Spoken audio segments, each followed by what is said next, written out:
자동차는 좋은 문명의 이기이지만 브레이크가 없는 자동차는 위험합니다. 우리 인생도 마찬가지입니다. 일사천리로 질주하는 인생이 좋아 보이기는 하지만 위험하지요. 그래서 하나님께서는 우리의 삶에 고난을 허락하셔서 인생의 속도를 줄이고 그리고 자신을 되돌아보게 하십니다. 오늘 시편 말씀은 그 하나님에 대한 찬양의 말씀입니다.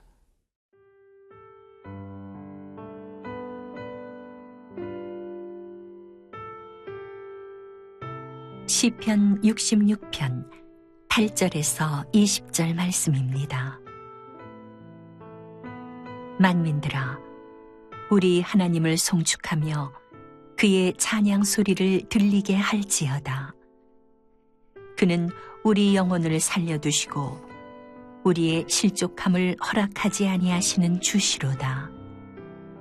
하나님이여, 주께서 우리를 시험하시되 우리를 단련하시기를 은을 단련함같이 하셨으며 우리를 끌어 그물에 걸리게 하시며 어려운 짐을 우리 허리에 메어두셨으며 사람들이 우리 머리를 타고 가게 하셨나이다. 우리가 불과 물을 통과하였더니 주께서 우리를 끌어내사 풍부한 곳에 들이셨나이다. 내가 번제물을 가지고 주의 집에 들어가서 나의 서원을 주께 갚으리니 이는 내 입술이 낸 것이요 내 환난 때에 내 입이 말한 것이니이다. 내가 순양의 향기와 함께 살진 것으로 주께 번제를 드리며 수소와 염소를 드리리이다. 셀라. 하나님을 두려워하는 너희들아, 다 와서 들으라. 하나님이 나의 영혼을 위하여 행하신 일을 내가 선포하리로다. 내가 나의 입으로 그에게 부르짖으며 나의 혀로 높이 찬송하였도다. 내가 나의 마음에 죄악을 품었더라면 주께서 듣지 아니하시리라. 그러나 하나님이 실로 들으셨으며 내 기도 소리에 귀를 기울이셨도다. 하나님을 찬송하리로다. 그가 내 기도를 물리치지 아니하시고 그의 인자하심을 내게서 거두지도 아니하셨도다. 시편 기자는 하나님을 우리를 시험하셔서 은처럼 단련하시는 분이다 라고 고백하고 있습니다. 10절 말씀 같이 보시겠습니다. 하나님이여, 주께서 우리를 시험하시되 우리를 단련하시기를 은을 단련함 같이 하셨으며, 여기서 사용된 단련이라는 단어는 그 광석을 재전할 때 쓰는 단어이죠. 은을 어떻게 재전하는 줄 아십니까? 먼저 은이 함유된 원석을 제전소에서 높은 열을 가해 용광로에서 녹이게 됩니다. 그러면 은은 녹아서 위에 뜨고, 그리고 그 원석에 있었던 불순물들은 무게 때문에 밑으로 가라앉죠. 그렇게 된 이후에 이 용광로 위에 있는 순수한 그 은을 이제 떠서 다른 용기로 옮깁니다. 그리고 나서 이제 얼굴을 이렇게 그 용기 위에 비춰보면은 그 모양이 왜곡되지 않고 제대로 비치면은 불순물들이 완전히 빠진 그러한 순수한 은이 추출된 것으로 여깁니다. 우리의 삶에 하나님이 허락하시는 시험, 고난도 이와 같죠. 고난을 통해서 하나님께서는 우리의 삶의 불순물들을 제거하십니다. 그리고 자신의 본래의 모습을 직시하게 하시는 것이죠. 로마서 5장에서는 그래서 환난은 인내를, 인내는 연단을, 연단은 소망을 이루기 위함이다 라고 말씀하고 있습니다. 여기서 이 연단이라는 것은 연단된 인격을 의미하는 것입니다. 이 연단된 인격으로 인해서 우리가 소망으로 나아가게 된다는 것이죠. 야고보서 1장에서는 믿음의 시험을 만나면은 기쁘게 여기다라고 권면하고 있습니다. 왜냐하면은 믿음의 시험의 인내를 통해서 우리가 온전하게 준비되기 때문인 것이죠. 그래서 오늘 말씀 가운데 시편 기자는 그 단련하시는 그 하나님을 향하여서 찬양합니다. 하나님께서 어떻게 우리를 단련하십니까? 11절 말씀 가운데 보면은 우리를 끌어서 그물에 걸리게 하십니다. 잘 진행되는 일들이 마치 그물에 걸려서 옴짝달싹 못하는 것처럼 어떤 일들이 제동이 걸리게 해서 우리로 연단하시죠. 또 말씀 가운데 보면은 어려운 짐을 우리 허리에 묶어 두셨다라고 이야기합니다. 우리가 지고 있는 그 짐이 무거울 때 우리는 그 짐을 가지고 하나님 앞에 나아오게 될 것입니다. 또 12절 말씀 가운데 사람들이 우리 머리를 타고 가게 하셨다라고 말씀하고 있습니다. 사람들이 우리 머리를 탄다는 것은 대적들이 전쟁에 패해서 대적들이 우리의 머리를 짓밟게 하시겠다라는 그런 의미이죠. 하나님은 우리의 대적들에게 우리로 하여금 수치당하게 하심으로 또 연단하십니다. 또 12절 말씀 가운데 보면은 우리로 물과 불을 통과하게 하셔서 연단하십니다. 내가 전혀 예상치 않았던 그런 일들을 당하게 하셔서 연단하시는 것이죠. 이런 다양한 방법으로 하나님이 우리를 연단하십니다. 그런데 그 연단 가운데에 참 시편 기자가 놓치지 않는 고백이 있습니다. 어떤 고백입니까? 그것은 이런 연단이 있지만 주께서 우리를 끌어내사 풍부한 곳에 드리게 하신다라는 고백이죠. 연단이 있지만 결국 그것은 우리를 풍성한 삶으로 인도하실 것이다라는 고백입니다. 사랑하는 성도 여러분 가운데 그런 고백이 있으십니까? 고난을 통해서 자신을 돌아보고 그것을 통해서 하나님께 되돌아간다면 그리고 내 입으로 말한 것들을 내가 지킨다라면은 하나님께서는 우리의 삶에 더 풍성한 은혜를 예비하시고 그리고 이끄실 것입니다. 사랑하는 성도 여러분, 고난 가운데 있습니까? 연단 가운데 있습니까? 그렇다면 거기에 멈추지 마시고 그것을 통해서 오히려 하나님께 나아가시기를 바랍니다.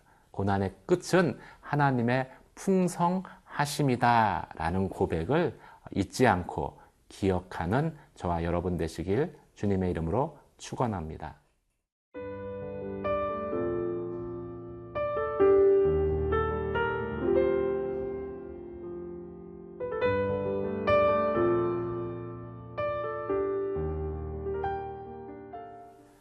야곱은 자신의 딸 디나가 강간당하는 그 시련을 통해서 20년 전 돌베개에서 일어나 만났던 그 하나님께 드렸던 서원을 기억했습니다.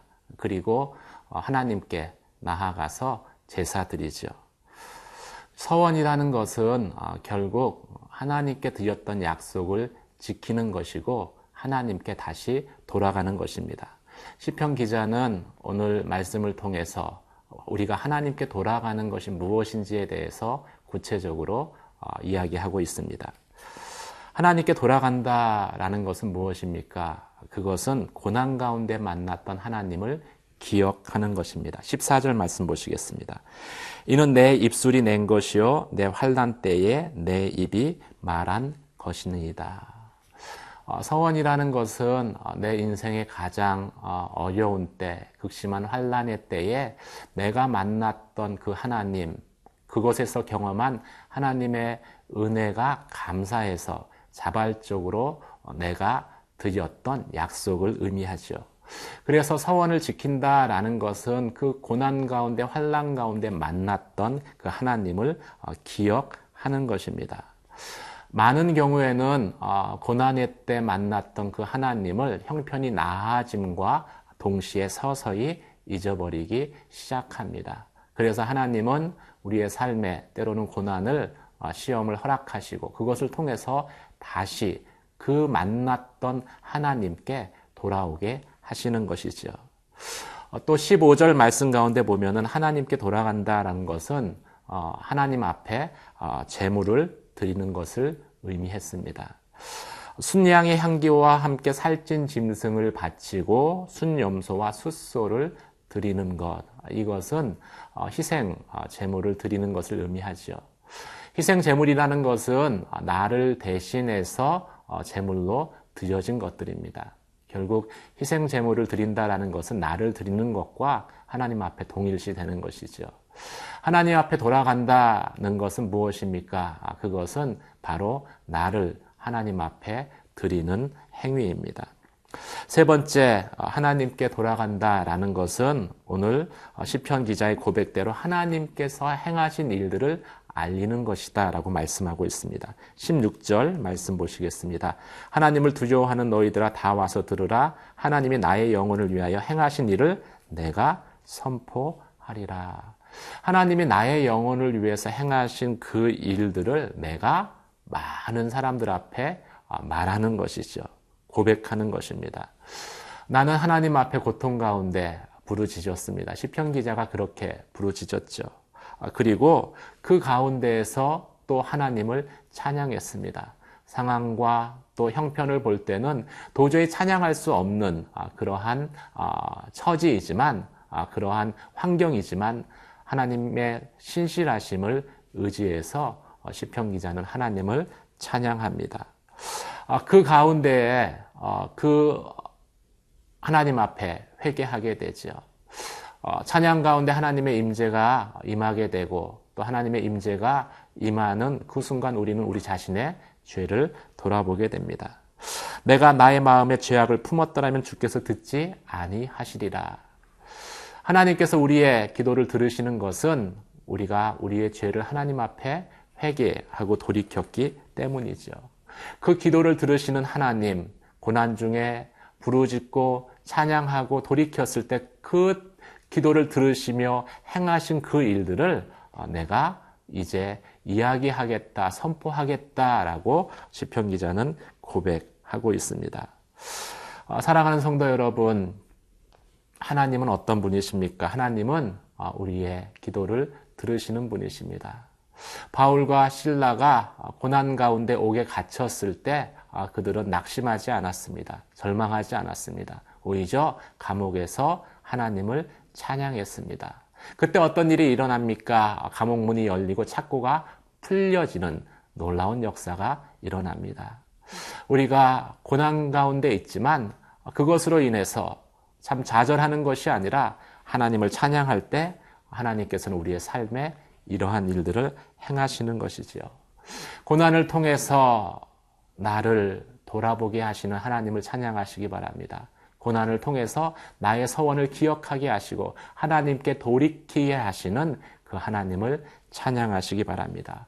그럴 때 하나님은 나의 기도 가운데 응답하시며 더 풍성한 은혜 가운데 내 삶을 이끌어 주시는 분이시기 때문입니다. 기도하시겠습니다. 은혜와 사랑의 하나님 아버지, 우리의 삶에 환난과 고난이 있지만 그 가운데에서 그 결국은 하나님께서 예비하신 풍성한 은혜의 장소인 것을 기억하게 하시며 고난이 때 또 하나님 앞에 기도하게 하시며 찬양하게 하여 주시옵소서. 고난을 통해서 하나님께 돌이켜서 더 풍성한 주님의 은혜를 누리는 오늘 하루를 살게 하여 주시옵소서. 예수님 이름으로 기도드립니다. 아멘.